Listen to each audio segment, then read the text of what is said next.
صدیق نبی، اللہ کے چہیتے نبی، اللہ کے جگری دوست، جن کے بارے میں اللہ سبحانہ و تعالیٰ نے یہ بیان فرمایا کہ واتخذ اللہ ابراہیم خلیلا، اللہ نے ابراہیم کو جگری دوست بنا لیا، اپنا کریم بنا لیا، اور ان سے محبتاً اور موجانہ تعلقات اور روابط قائم ہو گئے. یعنی وہ بندہ جو اللہ سبحانہ و تعالیٰ کی مرضی پر چلنے والا، وہ بندہ جو اللہ سبحانہ و تعالیٰ کے احکامات کی تعمیل کرنے والا، وہ بندہ جو اللہ سبحانہ و تعالیٰ کے حکم کے آگے سرنگو ہو جانے والا، وہ بندہ جو اپنے خواہش کے شیطان کو کچل دینے والا. واتخذ اللہ ابراہیم خلیلا، اللہ نے ابراہیم علیہ السلام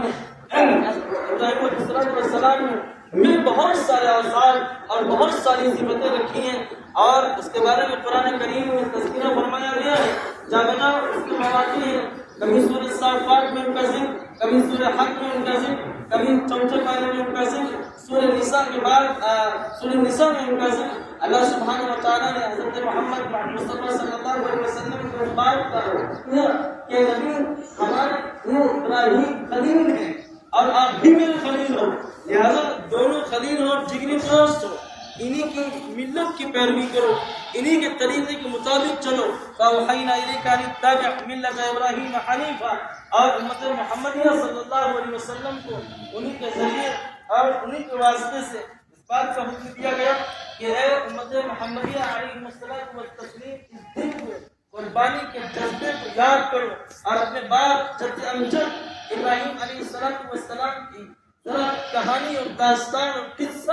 اپنے ذہنوں میں مستحضر کرو اور زندہ کرو. وہ روح کیا تھی، وہ پاکیزہ روح کیا تھی، وہ اسپرٹ کیا تھی، اور اس کی حقیقت کیا تھی. اللہ کے نبی صلی اللہ علیہ وسلم نے اس کے بارے میں فرمایا تھا جب صحابہ نے اللہ کے نبی صلی اللہ علیہ وسلم سے پوچھا کہ یا رسول اللہ صلی اللہ علیہ وسلم ما هذه الأضاحي، یہ قربانیاں کیا ہیں، ان کی حیثیت کیا ہے؟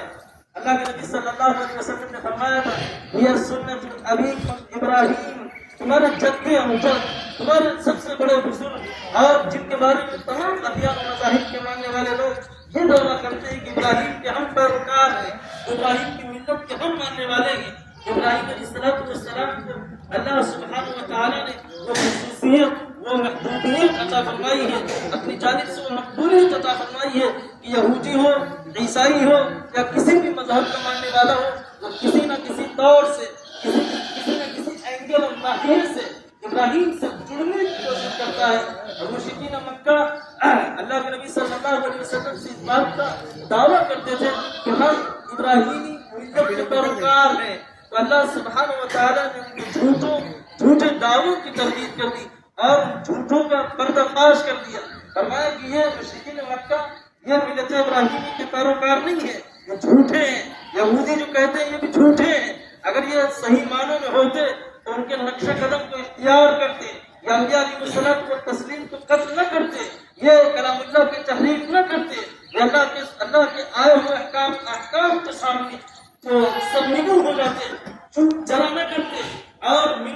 انکار نہ کرتے اور کثرت سوال نہ کرتے. یعنی موسیٰ علیہ السلام کے تسلیم کو کتنا زیادہ ستایا گیا، انہی یہودیوں نے ستایا، بار بار ستایا، اور جسمانی طور سے بھی ستایا اور عقلی طور سے، فکری طور سے بھی ان کو پریشان کیا. بہرکیف داستان لمبی ہے، میری داستان میں نہ جاتے ہوئے میں کہنا چاہتا ہوں کہ آج کا جو دن ہے یہ قربانی کا دن ہے، اور اللہ سبحانہ و تعالیٰ نے اسی عظیم الشان قربانی کے جذبے کی یاد میں اور اسی داستان کا ایک حصہ بنایا ہے. اور اللہ سبحانہ و تعالیٰ نے ابراہیم علیہ الصلوۃ والتسلیم کی اس سنت کی پیروی کرنے کے لیے کہا ہے. یعنی یہ ادا، یہ انداز، یہ اسلوب، یہ اسٹائل اللہ سبحانہ و تعالیٰ کو اتنا بھایا کہ ایک بندہ ہمارے لیے، اپنے مالک کے لیے، اپنے خالق کے لیے، اپنے پیدا کرنے والے کے لیے، اپنے کریٹر کے لیے کس طرح جھکتا ہے. جھکنا اس کو کہتے ہیں. اطاعت کتنی ہے، اطاعت اس کو کہتے ہیں. ان کی اطاعت کو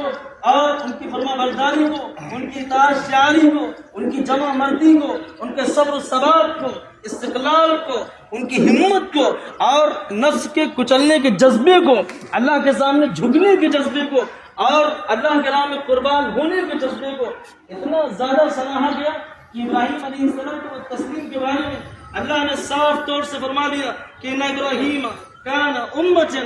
قانتا للہ حنیفا. اکیلا ابراہیم، تنہا ابراہیم ایک امت کے برابر ہے، ایک بڑی جماعت کے برابر ہے. ابراہیم کے اندر جو جوش، جو جذبہ، جو جنون کی کیفیت ہے، اللہ کے لیے لٹ جانا، اللہ کے لیے مر جانا، اللہ کے لیے پیش رہنا اور قربانی کا جذبہ اپنے اندر زندہ رکھنا، اپنی سب سے محبوب چیز، اپنی